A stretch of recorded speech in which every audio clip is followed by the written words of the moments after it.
Welcome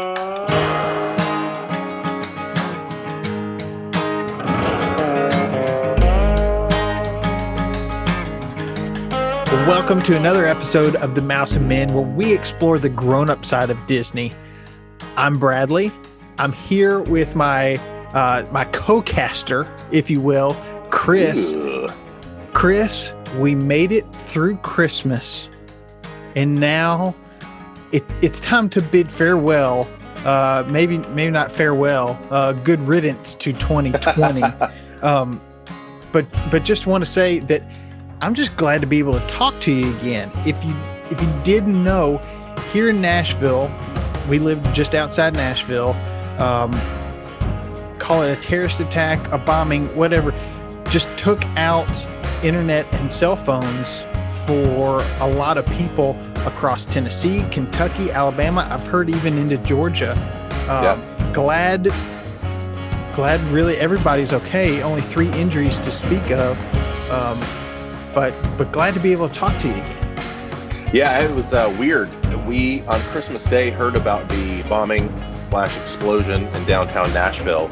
And then around noon, lost all communication. So our internet went down, our cell service went down. And so randomly, because it kept not popping back up, I would find like just a parking lot that the building had free Wi-Fi, but because it was for Christmas, there weren't many to choose from. So I found a McDonald's parking lot that I would go and check email and send a few texts and let everybody know that I was okay. But it was an interesting couple of days, but we ended up, learning to appreciate it. My wife and I did. My kids, they do not know how to live and survive without internet because they were pulling their hair out. And I guess that's just the world that they live in, but they are super excited to get back on and to be able to text their friends. When everything popped up yesterday, we had a movie, like this Christmas break, we've been trying to sit down and do a movie a day with the family. Just some good time. But both of them were like, hey, we've been doing a lot of watching DVDs over the past couple of days. I need to go text my friend, so no movie today tonight. And so they went and did their business. But it is good to be back up, that we can do this remote style Zoom recording podcast/YouTube. So it is nice to see you again, buddy. Yeah. Well, I'm excited because today we're going to be talking about Hollywood Studios and the attractions there. Our favorites, our top 10, if you will. But I think this may be the best park if you've got teenagers. We'll kind of get through all the reasons why. But I just want to say, find us online at themouseandmen.com.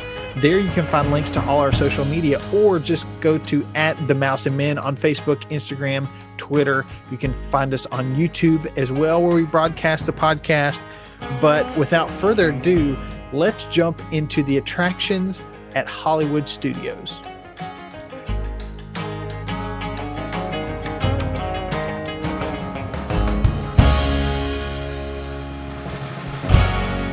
So, yeah, Bradley, I agree with you. This is if you look at all the Disney parks, it feels like that this is the park for the teenager in all of us. You know, it's got the most thrill rides. Now it's got the Star Wars Galaxy's Edge area. Back when I went to Disney as a little guy and then took a long period off of 10 plus years and then went back in my teenage years when MGM Studios, as it was called then, was really like, they were putting all of their focus there to make it exciting. And the Rock and Roller Coaster and the Tower of Terror, all those things popped up then. And so it's kind of the one closest to my heart, because when I found really a revived love of Disney, this was the thing that really captured me wanting to go down to Walt Disney World. And so I have love for all of the parks, but the Hollywood Studios in particular is the one that really gets me. Yeah, I would say that Epcot is about experiences more than thrill rides. Magic Kingdom, as denoted by its name, is more about the fantasy and imagination, even though there's a lot of imagination in Epcot, but just kind of the fairy tale stuff that really got Disney started, and adventure. But then Hollywood Studios, this was more kind of the blockbuster stuff, live action, less animation. but really cool. I will also say that before Toy Story Land and then Galaxy's Edge opened up, this park was really crying for an update. Just it needed a little something to kind of push it into the 21st century, and I think Disney really nailed it with these two renovations and additions that they've done to Hollywood Studios. But Agreed. Yeah, I haven't been in quite a while because my last trip was just to Animal Kingdom. Trip before that, or really a couple trips before that, were to the water parks and just hitting the Magic Kingdom one day. So a little bit different for or Hollywood Studios looks a little different from when I was last there. But that's not going to affect how I rank these rides because I've got enough input to be able to make a top 5 list for myself that will kind of round this out into a top 10 between the two of us. Yeah, I agree. It's been a few years since I've been down to Hollywood Studios and Animal Kingdom. Last year, or 2019, almost 2 calendar years now ago, we went down to Epcot together for that trip. But I'm raring to go back, especially with Galaxy's Edge. I'm really hoping in the new year, at least the first half of the year, that I'm going to be able to say that I knocked out both Galaxy's Edge and Animal Kingdom's Pandora Avatar world. I'm really excited about getting both of those under my belt. So just an addendum that my list, I'm going to not put either of the Galaxy's Edge attractions in this just because I haven't ridden them yet. Although I feel like that once I do, they're going to rocket up to the top half of my 5 list. Yeah. Well, let's just jump in. Dive in, man. We've talked about Toy Story Land, Galaxy's Edge, or just mention them, but I'm going somewhere else for my first one. This is not necessarily a thrill attraction. I love history. Well, I love history told well. In the Walt Disney Company does a great job at telling stories, including stories about their founder. So there is a little exhibit called the Walt Disney Gallery, and it's a bit of just a history of Walt Disney, the man, and how he built the company. Been through it a couple times. It's also got a little film too that goes along with it. But just walking through the exhibit, I love museums. I went to Cleveland and got to go through the Rock and Roll Hall of Fame and Museum. Yeah. I was on a work trip. I literally had about an hour and a half, 2 hours to get through. And so I'm just, there was nobody else in there. I'm running through, taking pictures of every sign, everything that it says about the exhibit, taking pictures of the exhibit. And then after work that night, I just sat in my hotel room looking at pictures on my iPad, kind of revisiting all that. I love that sort of stuff. And this small museum gallery inside Hollywood Studios is something that I want to see every time, because I always pick up something that I missed on previous visits. You know, it's so funny that you say that because that was going to be my number 1 talking point as well. I originally went there when I guess back in the day it was called One Man's Dream. Yep. And I fell in love with Disney. He's one of my heroes, just in everything from entrepreneurism to artistic nature to the Hollywood thing, like everything that it seems like that he kind of categorized his life in. I have some foot in those worlds, and so he's just one of those people that I always look up to. And the times that I have been to One Man's Dream, which I guess is now Walt Disney Presents, or what did you say that the new name is? The Walt Disney Gallery is how it's listed on the park map. One Man's Dream is how I knew it as well. I guess they went through a little bit of a rebranding with that. Yeah, I think that I did a little research in that when Michael Eisner used to narrate that particular attraction or walkthrough or gallery or museum, but once he stepped down from the Disney Corporation, then it was re-narrated by Julie Andrews, and they changed the name as well. So I think that's why it had a name change. But I love it. I love walking through and seeing all just exactly what you said. I don't need to add really much more than that. But I love the nostalgia piece of that, learning about the man, Walt Disney. And so that is one of those areas to where if I wasn't so much of a Disney nut and need to ride everything and experience everything, I would just tell my family, like, you go and do something for an hour. I'm going to sit and read more of these placards and really soak it up. But I find myself when I go there with my family, I have to kind of get a brief overview and kind of what you did at the Rock and Roll Hall of Fame, take a couple pictures so I can then read about it more when I'm back at the hotel room that night, because the kids are just like, come on, let's stop hanging out and learning more about this old man. We got more rides to ride. So as much as I wish I could spend more time in it, it was on my top 5 list. But since you went ahead and talked about that, I'm going to go with an alternate here and talk about Muppet Vision 3D. It's one of my favorites. And again, one of those from back in the day. It's been at MGM Studios / Hollywood Studios since back when it had its original name. And I've always loved it. It was so much fun. And it probably, again, if I would write it today, I could see that there were some things in the video that you see while you're there that could be considered dated. But it's such a nostalgia piece for me that I have to write it every time. Or at least experience it, sit there and watch it in the theater. So Muppet Vision 3D is my first entry into this. Do you have any experiences with Muppet Vision 3D? I do. I love it. I love the Muppets. I also wonder, because they've done some new versions of Muppet movies. I wonder if it's due for an upgrade, for an update, or adding a second Muppet attraction.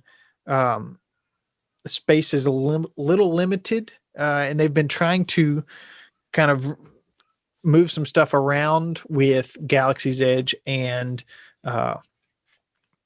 Toy Story Land being added there. But love Muppet Vision. Love going there, seeing it. If you've got kids, it's a lot of fun. But the reason I think it could use an update is just because I'm not sure if kids today necessarily get the same references that are there from the original version. But yeah, it didn't make my list, but it's an attraction that I love visiting when I'm down there. Yeah, absolutely. It's a lot of fun. And again, it speaks to my childhood. I grew up on the Muppets and enjoying that. So again, my kids aren't as connected as I was to Muppets. But it was interesting back when it was MGM Studios, they would have things like that didn't necessarily tie into Disney properties. And in those days, in the 90s, Muppets, they weren't a part of the Disney World, the Disney universe. But I think in the early 2000s, maybe 2004 or so, Disney acquired Muppets or all of Jim Henson's properties. And so it now is an official thing. And so I would love to see a bit more focus on Muppets, because they such great characters. Yeah. And to really update it and to show it off for a new generation would be fun. Yeah. I believe you're right. Disney acquired, I think, everything but Sesame Street. Which I would love to see them work out something with Sesame Street, even though I believe HBO holds those rights for now. But moving on, I will say that going over to Galaxy's Edge, there are 2 rides.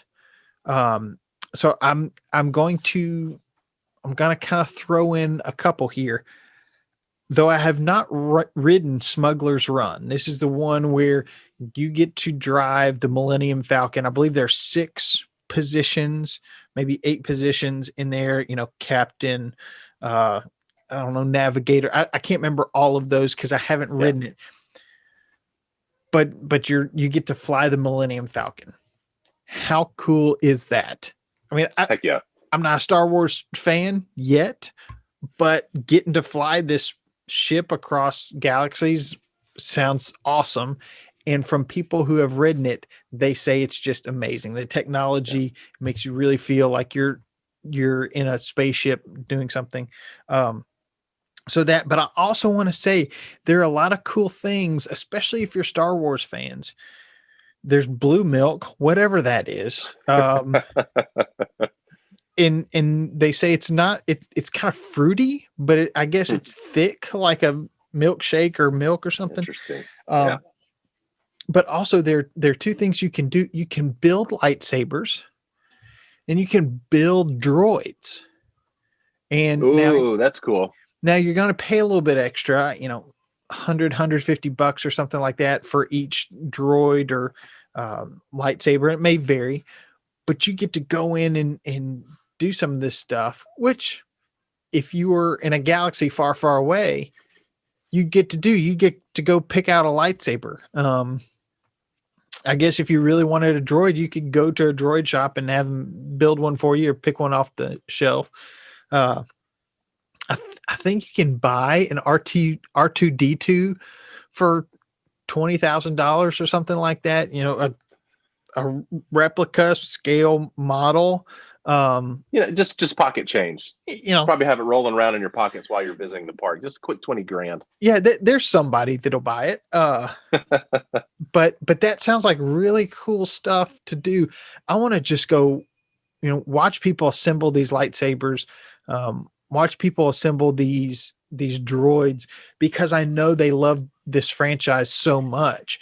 But Smuggler's Run is there. You get to interact with, it's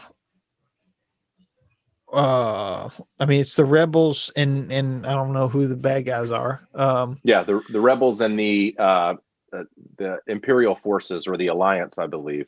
Yeah.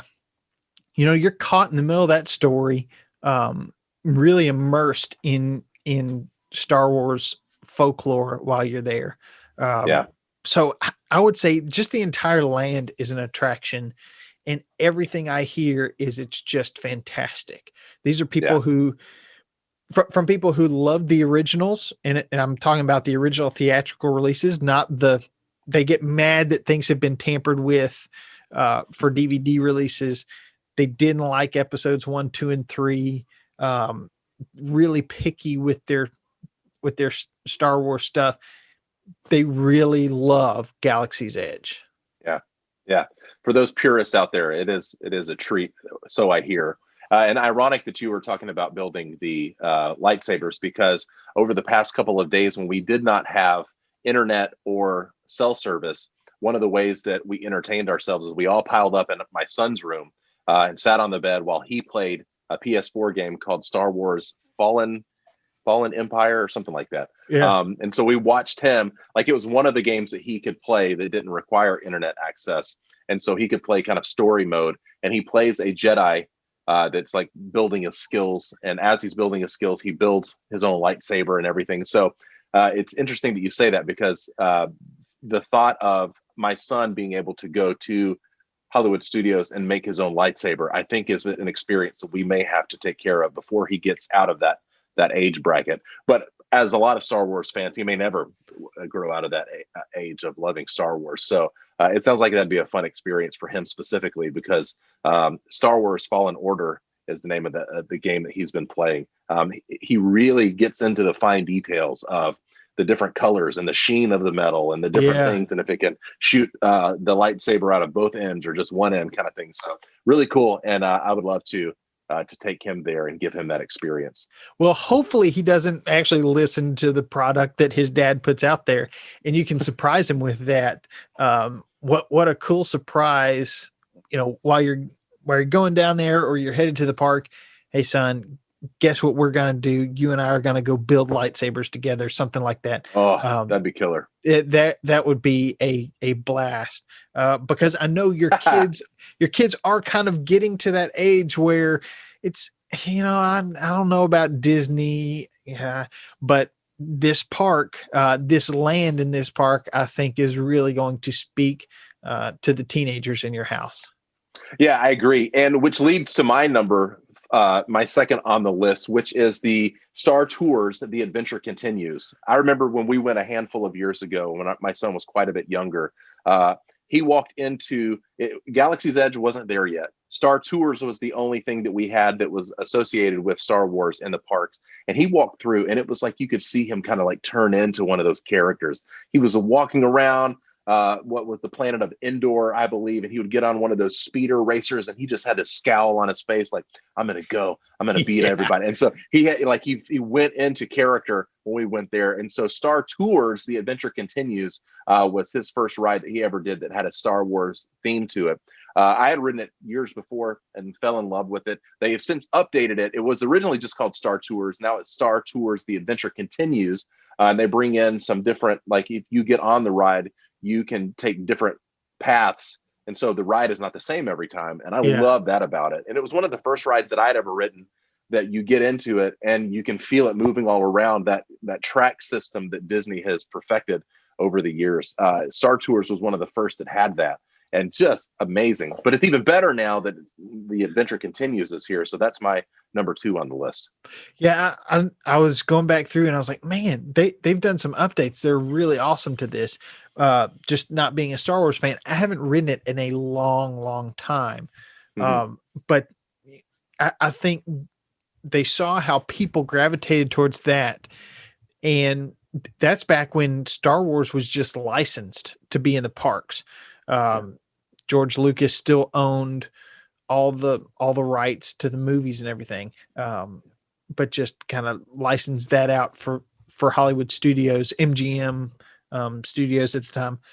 But yeah, really cool.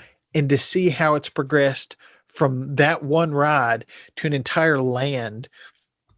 There's just, I mean, you walk in and you can't see the rest of the park. You can't see the rest of the resort. You have gone across galaxies to the Black Spire's outpost.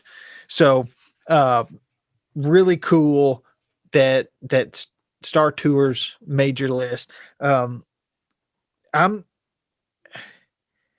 sticking with the theme of new things. I'm going to go over to Toy Story Land in Slinky Dog Dash. Now, this is a little more kiddie, not necessarily a grown-up area, although, can you believe that Toy Story, the people who grew up watching Toy Story, which I was one of the older ones, I think partly because, well, just being a Disney nerd, but also having a little brother who watched it all the time. Yeah.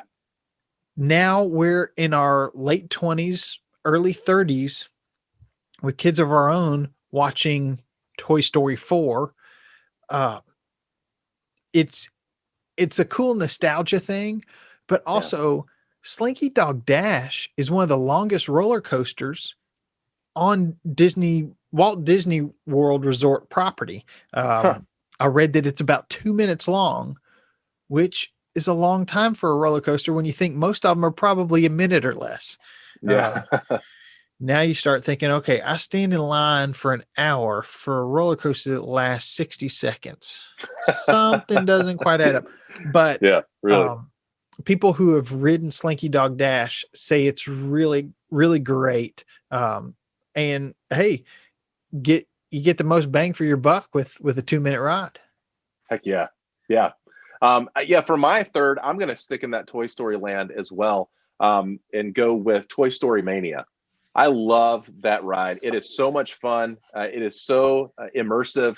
When I first heard about it, I thought it was going to be similar. I thought it was going to be kind of the same thing as the Buzz Lightyear Space Ranger spin over in Magic Kingdom, but it's got its own feel, very like carnival type feel that my kids just love. And my wife and I, we love it too. So my number 3 is Toy Story Mania, just because you really do feel like you're in that world, and you get everything. Like I'm gonna feel like I talk ad nauseum about the cues when you're getting into the ride. Like even before you're there, you can entertain yourself. And again, I think what Disney does such a good job of, if you're sitting for 60 minutes plus, sometimes waiting to get on a 1 minute ride, like you were saying, it can be kind of boring if you don't have something to keep your attention.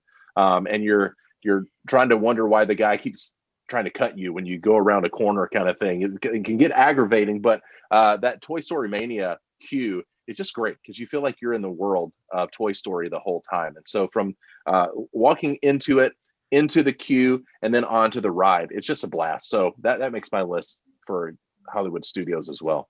So for those of us who haven't ridden Toy Story Mania, and I often get confused because I know Buzz Lightyear because I've ridden it a bunch of times.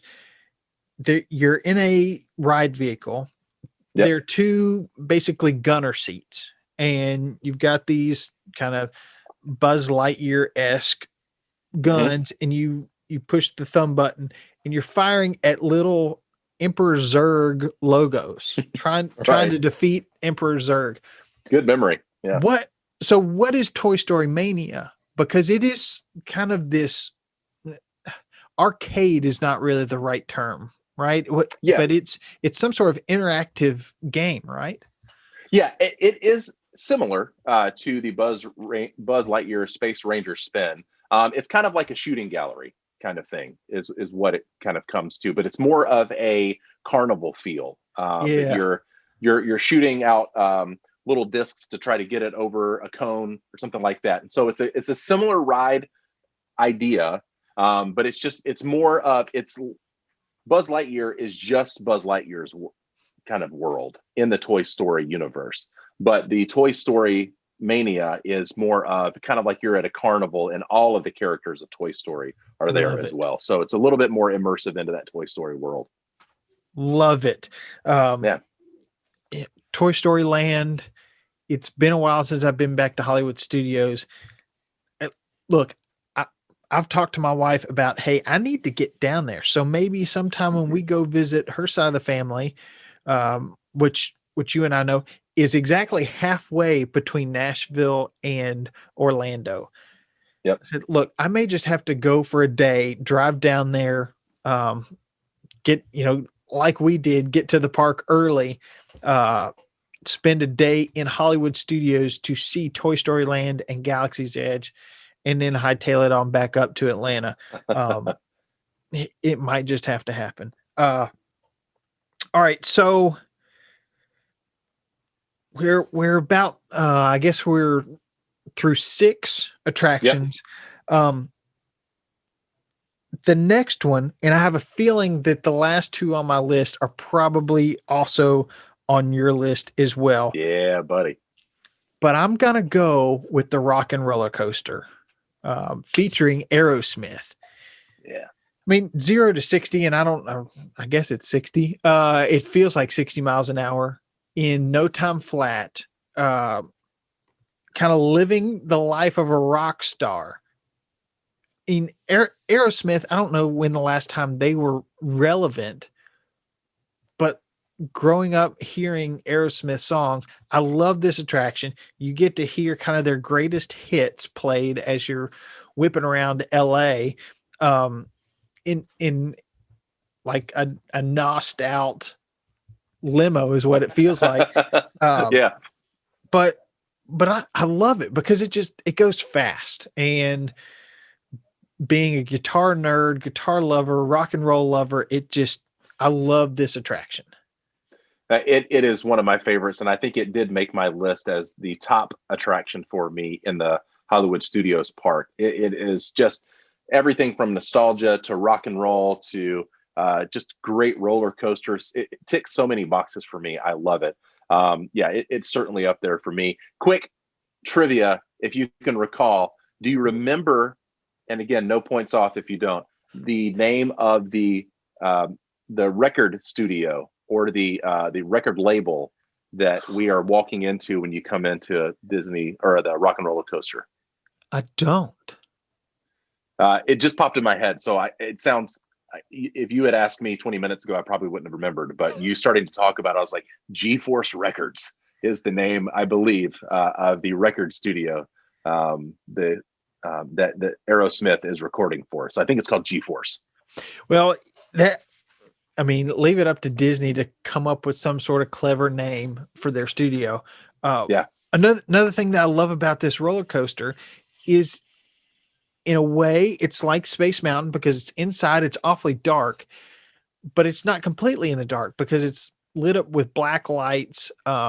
strategically placed lighting, I'm sure, so that makes it feel like it's going faster than it really is. But just a cool effect.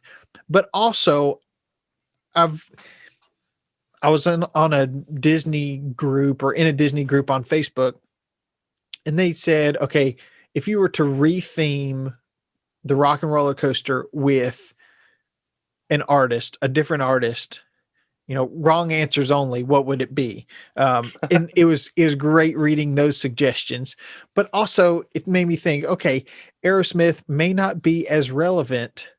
Who could we get to retheme that ride today?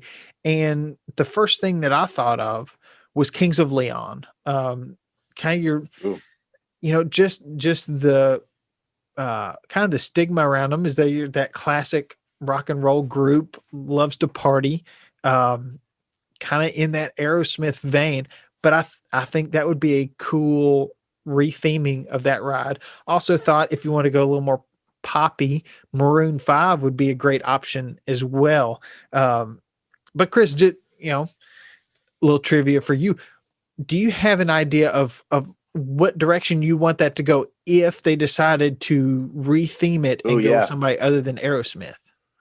If I was an Imagineer and we were going to start talking about retheming, I think the issue or maybe the lesson that needs to be learned from the original concept of the Rock and Roller Coaster is that whoever you put in Rock and Roller Coaster featuring blank if you're going to have this ride for the next 30 years before it's rethemed again, who are you going to put in there? Who is going to stand the test of time? And so my idea that instead of necessarily going with somebody, kind of what you were saying with like Maroon 5, Kings of Leon, where they're like the folks of today, that may be going more classic rock, that actually Aerosmith falls into that category now. And it's a little different when you're in the queue and you see them and they're the versions of Aerosmith in 1992 or whenever they filmed that little vignette, that it's different now.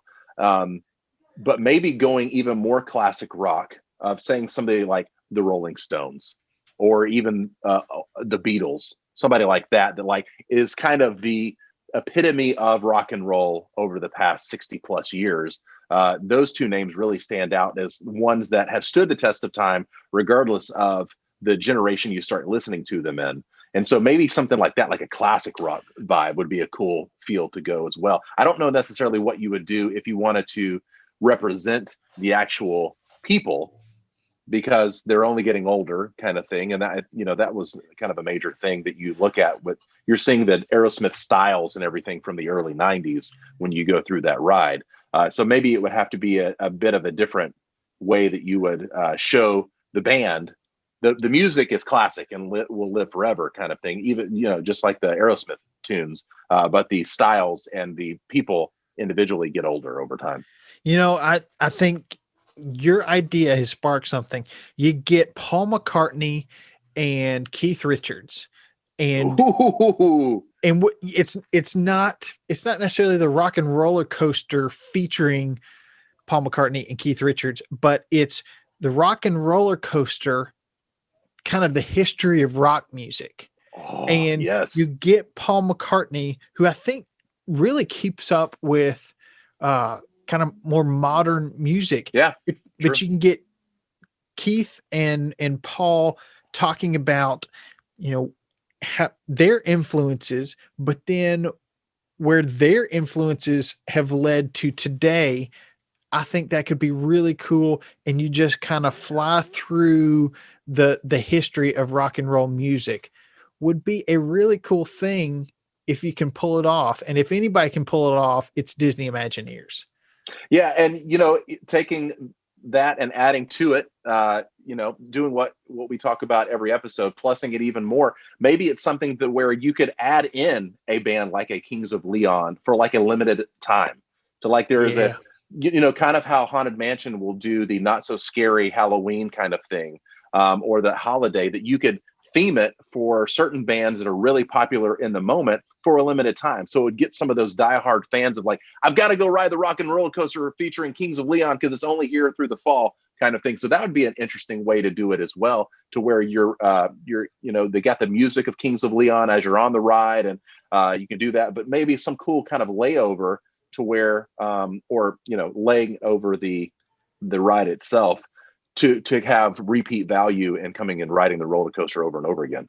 I love it. So Ooh. Disney, if the Imagineers want to get in touch with us, just email us at podcast@themouseandmen.com. We'll Love get it. back to you with some more of our ideas. But Chris, I'll now hand it off to you. Okay. What's next on your list? Now that we've talked about Rock and Roller Coaster. So since you went, again, for those of you who have not been, all of these parks, they have a park. It's the Magic Kingdom or it's Hollywood Studios. But once you're in there, there's different sections of the park that you can go into. And so the park where the Rock and Roller Coaster featuring Aerosmith is called Sunset Boulevard. And so sticking in that area, right next door to Rock and Roller Coaster is the Twilight Zone Tower of Terror. And it is just an amazing ride. It's so wonderful to ride over and over again. It's going to take your stomach every time you ride it, freak you out every time you ride it. It's just creepy enough to where you feel like that you're in kind of a ghost story, but not creepy enough that it can't be Disney. And so, again, like we've talked about in episodes past, in Disneyland, it used to be there as well with some small differences. They've now rethemed that to a Guardians of the Galaxy ride attraction. But now, so the original Tower of Terror is still as it was for the most part in Hollywood Studios. And so that's my list for that area of the park. The Hollywood Tower of the Twilight Zone Tower of Terror and the Rock and Roller Coaster featuring Aerosmith are my can't miss. I have to do. If I'm in the park, I have to ride those regardless of what else goes on throughout the day. So definitely wanted to mention that as we're rounding out our list of our top favorite attractions of Hollywood Studios. Yeah, and I think these two made the cut for when we're talking about our favorite rides in each park. Yeah. These were the two that we both mentioned. And I think I mentioned then as well that I love the idea of the Guardians of the Galaxy for the one in LA. Sure. If it were reversed, if Guardians of the Galaxy layover reskinning happened in Disney World, I think I'd miss it. But as long as the Twilight Zone still lived on in LA, just push me to get out there and see it there too. Sure. But does the Tower of Terror need an updating with the Twilight Zone version? I would love to see some sort of reimagination with the Twilight Zone outside this ride. A new series just with, technology, the SpaceX stuff as we're starting to go to other planets. Aliens could really come back in. Space is kind of the wild, wild west of the future. We could do something. I could see that working into Tower of Terror. As Tower of Terror has changed over the years. I think originally it was just one drop the first time I rode it, and then it started multiple drops and you weren't sure how many. And now it kind of drops and kind of goes all over the place. Yeah. Really cool how they've updated this ride. Love it, love it, love it. And over this Christmas break, I think my son's going to really love this ride because I started doing this thing where we would just I would just squat down, but really fast. And let me tell you, some of the biggest laughs I've heard out of a 1-year-old doing that. So I think he's going to like roller coasters. And very cool. I'm going to end my last one with kind of an honorable mention of things. And then we can also have, after you kind of have your honorable mentions or your last one as well, we can talk about some things that are no longer in Hollywood Studios. Rise of the Resistance is not as much of a thrill ride. But like the Star Tours, Really cool, really immersive for that. Almost like Star Tours, but instead of kind of the screen where you're in a car and just moving around, you actually do get to move around. Very similar track style, even though it's a trackless system, to Mickey's Runaway Railway, which is very kiddie, very cartoonish, but just the technology is really cool.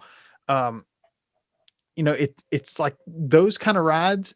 I go on them and I enjoy them, not necessarily because of all the cartoony, the kid nature, but because my mind wants to figure out how it all works. And just amazed at the technology that Disney brings in. And Toy Story Mania also made my honorable mentions list, just from what I've heard people coming back say they just love it. So Chris, take us through the rest of your list. Yeah, my number 5 is the Indiana Jones Epic Stunt Spectacular. Yes. I love that. It's kind of a nice reprieve from everything else from the day. You can kind of sit there.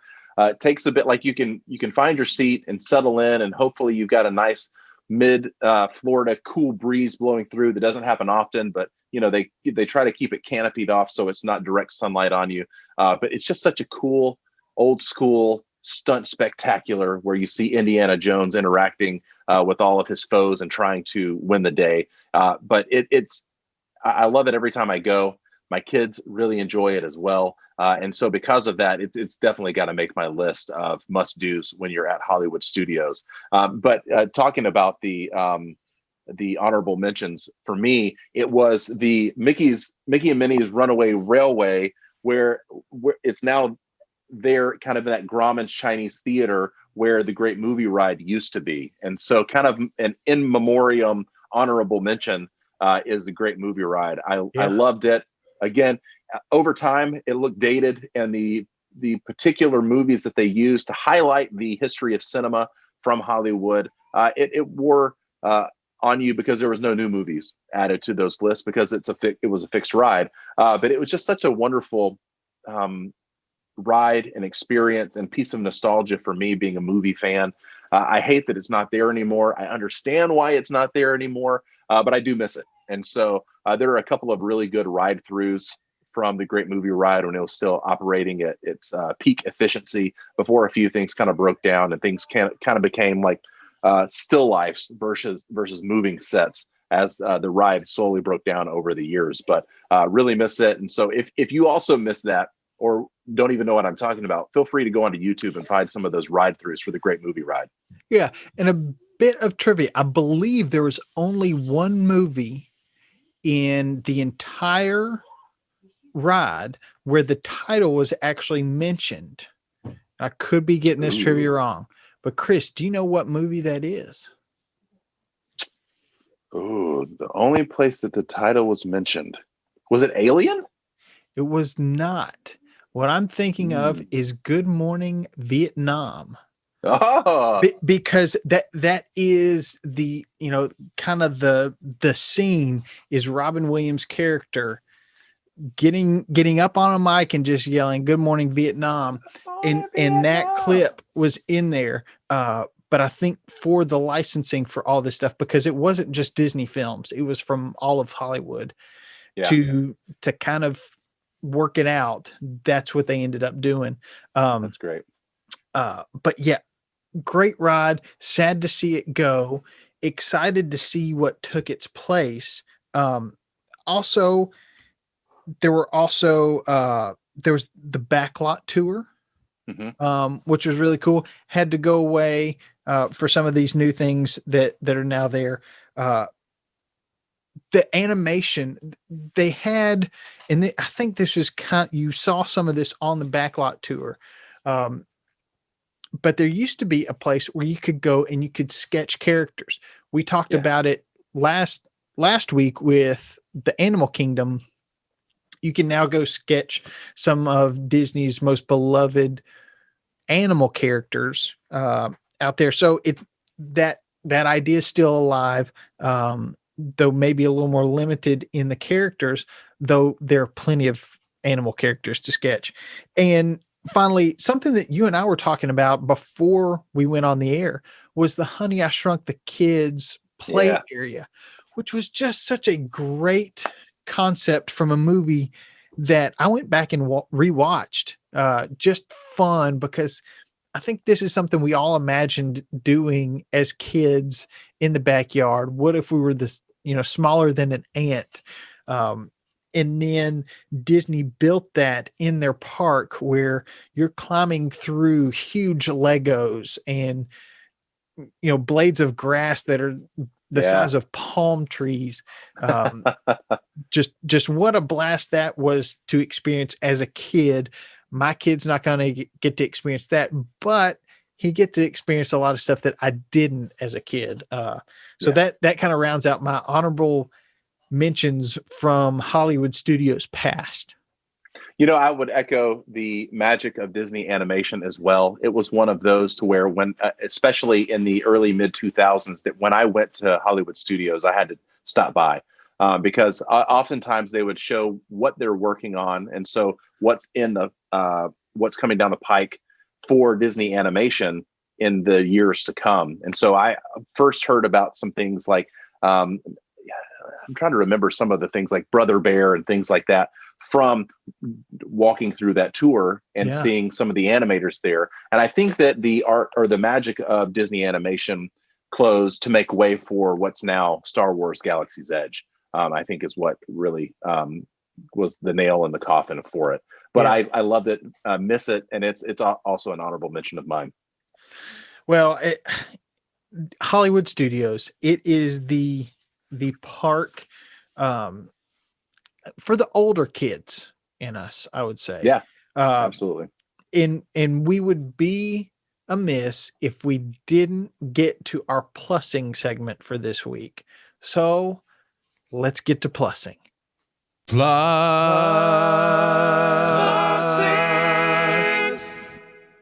Chris, look, I'm not much of a Star Wars fan. So I don't. So should we say plussing this week is to watch episodes 1, 2, and 3? If you that is said by someone who's not a Star Wars fan, because if you are a dyed-in-the-wool Star Wars fan, that's a hilarious joke. That's a really good one. I appreciate that. I am a Star Wars fan, not as much as some of my diehard Star Wars buddies that have collected trinkets and toys and action figures from the 70s and 80s all up through now, and I've never taken them out of the package. They keep them in pristine condition and have portions of their house that are just dedicated to Star Wars memorabilia. I'm not that far, but I do love them. Again, my son is now a Star Wars fan, so keeping it in the family.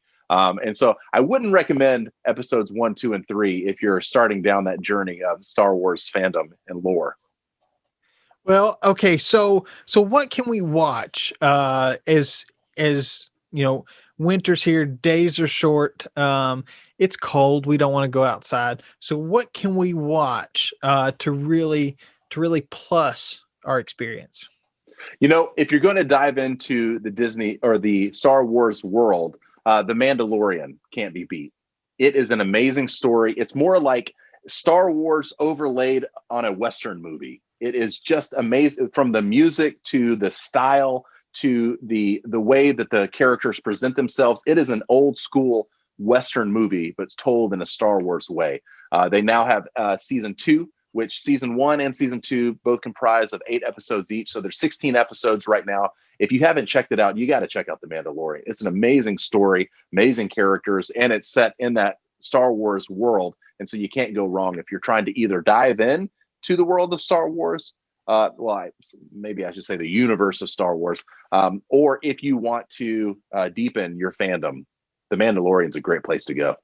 Well, and what's cool is Netflix would release a series all at once. Disney is going the old school way of you get it one episode at a time weekly, and new series are about a year apart.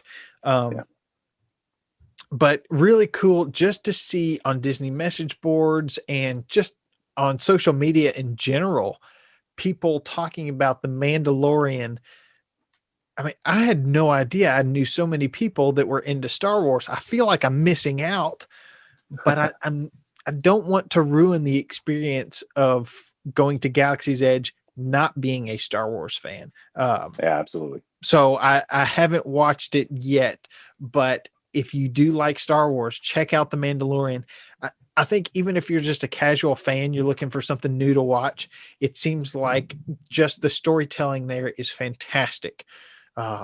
So again, like the Galaxy's Edge and Toy Story Land rides, I have not ridden them, but they come highly recommended. So thank you, Chris, for that recommendation on Plussing. Be sure to check us out on the interwebs, on the www, online at themouseandmen.com. You can find links to our social media, or just go to @themouseandmen on Facebook, Instagram, Twitter.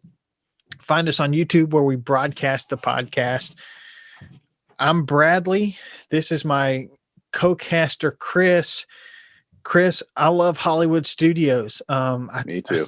I've said this about Animal Kingdom. I've said this about Epcot because we really dove in deep there. I can't wait to get back to these parks. Yeah. Fingers crossed that in the first half of the new year, life hopefully starts to look like it's going to return to normal. And when it returns to normal for me and my family, we're heading to Disney World. So I can't wait for that either. Well, it does kind of feel like time has been on pause for the last year. Not leaving my house very much, not doing much traveling to speak of either. You know, it feels like I said, time's been on pause, but that just means you can't grow up too fast. But you got to keep exploring.